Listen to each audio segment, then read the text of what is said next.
If your Krita pen pressure is not working, don't worry, because in this video I'll walk you through the fastest way to troubleshoot and fix it step by step.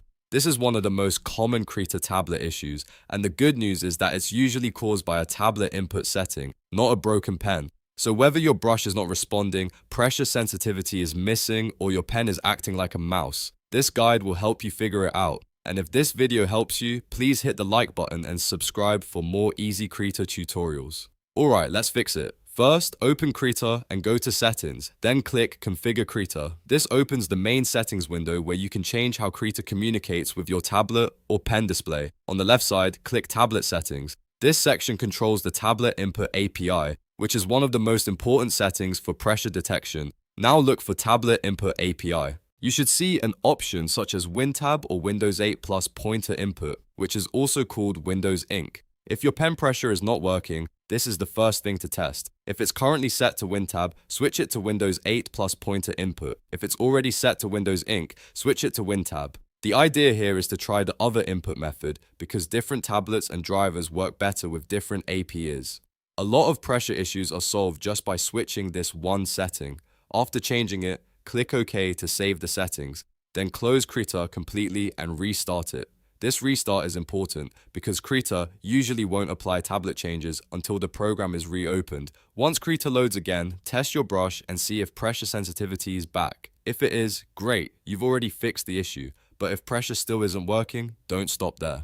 Krita has a built-in tool that helps you diagnose whether your pen is being detected correctly. To use it, go back to Settings, then Configure Krita, then Tablet Settings again. At the bottom of that panel, click Open Tablet Tester.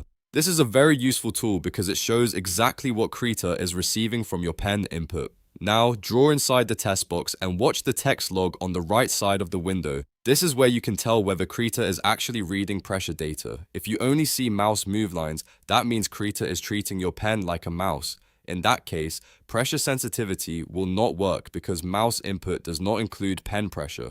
If, on the other hand, you see stylus move lines and a P equals value, like P equals 50%, that means Krita is successfully reading your pen pressure. In that case, the tablet is being detected properly, and the issue may be related to brush settings, driver software, or another system setting rather than Krita itself. This tester is a really helpful way to narrow down the problem because it tells you whether the issue is with Krita or with the tablet input signal coming from your computer. If the tester shows pressure, then Krita is getting the correct data. If it only shows mouse movement, then you'll want to check your tablet driver, Windows Ink settings, or device configuration next. So to recap, the first fix is to change Krita's tablet input API and restart the app. The second step is to use the tablet tester to check whether Krita is receiving stylus pressure or only mouse movement.